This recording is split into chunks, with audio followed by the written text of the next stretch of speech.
What's good, everybody? You are watching Know This. We are here in Oakland, California, and I am joined by the amazing Pearson. Hello. What's up, folks? He is a healer and one of the co-founders here of this Be Well Integral Healing Space.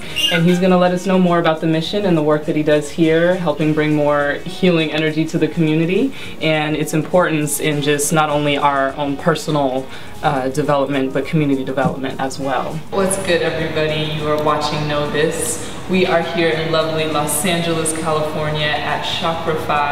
I am joined by the very lovely colleague Shirley Johnson. Hello. Hi. She is a yoga teacher and the founder of SoulisticWellness.com, and we're going to be speaking with her about her journey to finding her purpose as somebody who imparts healing and wisdom to others finding their purpose, and also some tips and some of that wisdom for us to take into our daily lives. So Be Well started as a vision for me when I was in school. Going to acupuncture school is, it's post-bachelorette, and it's not quite PhD because you don't get the same sort of social traction as you would in a conventional medicine program. But the thing that was striking to me outright was the disproportionate amount of folks of color who were coming into the clinic.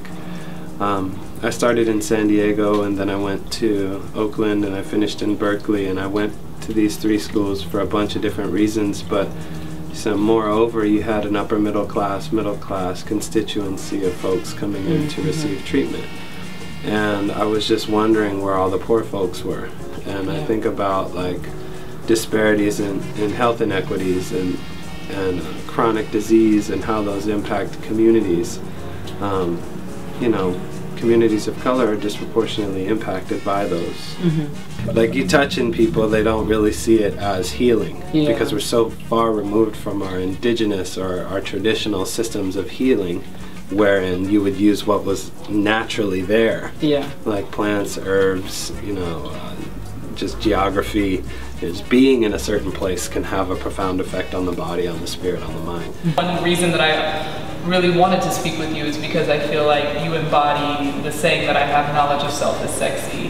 And you give a different spin to, I think, what people usually imagine as a yoga teacher, which is, it's just kind of a crunchy granola, hippie, very white world. And so I just love that you're young, fly, fierce, and you're doing it. Thank you. I love to bring that to yoga. I love to merge the many pieces that have always been me with something that's such an ancient tradition and more traditional, but bring the fierceness and the edginess and the contemporary feelings and things going on in society to this practice. There's also this impression that anything healing oriented, or we're sitting on the physio ball, so it's like this hippie granola thing, and you can't be cool, you can't Well, yeah, most definitely. There's a lot of that. I think that's actually more accepted in the dominant paradigm in white culture than it is in communities of color. The hippie culture is sort of a looked upon but accepted aspect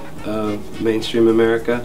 But when you start to get into communities of color, it's very much discredited, like you just described. Folks kind of have a, what would I do that for? That's kind of for the hippies. That's not for me.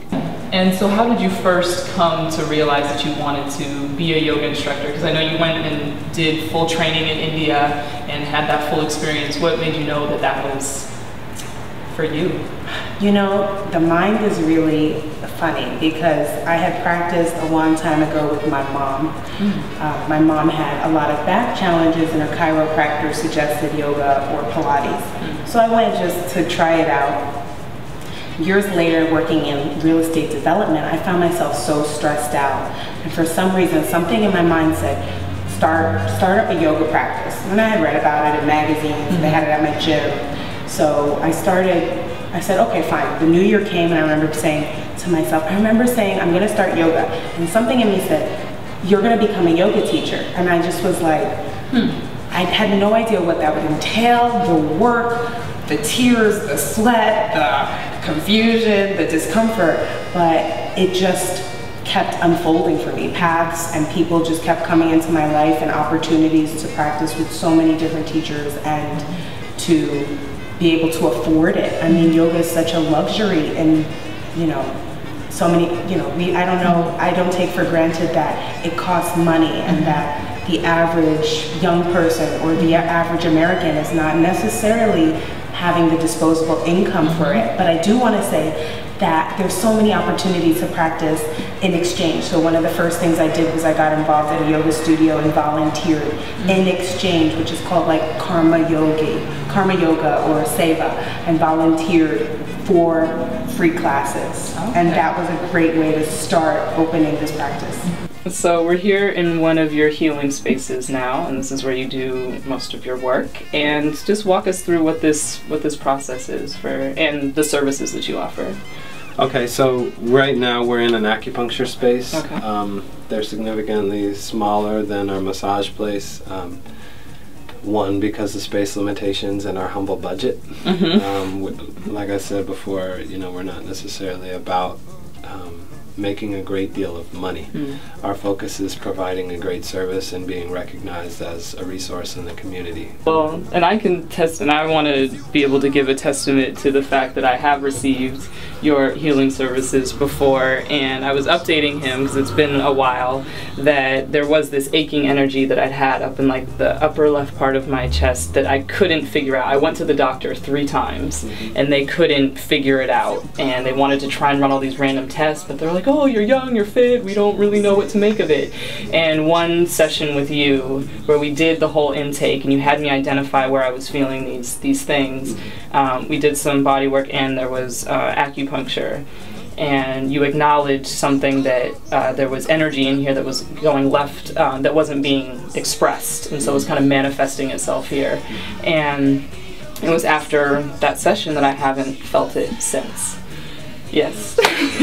Once I did my yoga teacher training, I was kind of like, oh wow, like I did it, now what? And then the teaching came, and then part of it was also like being open enough and confident to share myself and not to try to hide, not to try to, you know, shy away from what I was learning and from my yoga physical practice, but also from the spiritual practice, not to hide that and to share it and to make myself vulnerable enough to, you know, accept the criticism where it was going to come, but also to accept the you know, the encouragement as well. For all of us that do just have busy lives, or kind of we want to, but we let other things get in the way, what would you say is a good entree to start?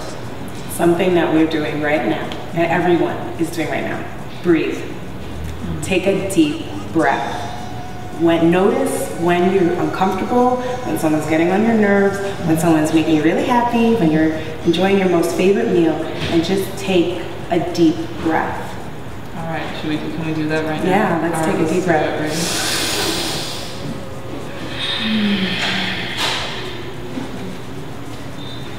That is powerful. Yeah. I'm not just saying that, y'all. This is really like, that's just kind of like, it's a moment. It's just a moment, and a lot of times we don't just take a moment. So here at the center, you do offer a lot of services that are accessible to the community, because that's a very important part of the mission, that you want to make sure that all sorts of people can have access to this, and it's not just a privileged thing to get non-Western healing. Absolutely. So what are some of the services you have, and what are the programs that you offer? As I work in the nonprofit industry, I know that folks who do the work, they don't take care of themselves. Yeah. It's like they're so busy out saving the world that they forget themselves. Yeah. And in forgetting themselves, their bodies and consciousness becomes riddled with all these imbalances. All the right. So we offer a 40% discount every Friday. Awesome. So that instead of folks going out at the end of their work week on the 501c3 model is you go out, you get drunk, you go party, you sort of lose yourself and sort of check out. And so I'm kind of inviting them back into themselves to do something else on Friday, to sort of reclaim who they are. So that's where the Grassroots Friday program came from. And then I've never turned anyone away for lack of resources. You know, if they can afford it, I'll work with them to come up with, you know, a payment arrangement that works for them. But I feel like equitable energetic exchange is the key. You know, it's like you give what you have and I give what I have. And so that way we meet in the middle. you also, so with your weekly inspiration, I want people to know about this because it's a newsletter that you can sign up for at soulisticwellness.com and get your weekly words of wisdom. And if you didn't know about colleague Shirley Johnson and soulisticwellness.com, and that it's cool and not just all a hippie granola thing to be into yoga, not at all. Can we see it's fierce. You got the earrings. So something different going on, so we can change it up. We can bring a different flavor. All right, so thank you so much for having us here today and for the treatment. You're welcome. And if you didn't know that personal healing, that holistic healing, that all of that is what's sexy and what's cool and what people should be integrating into their lives is not just a hippie thing, now you know. True indeed.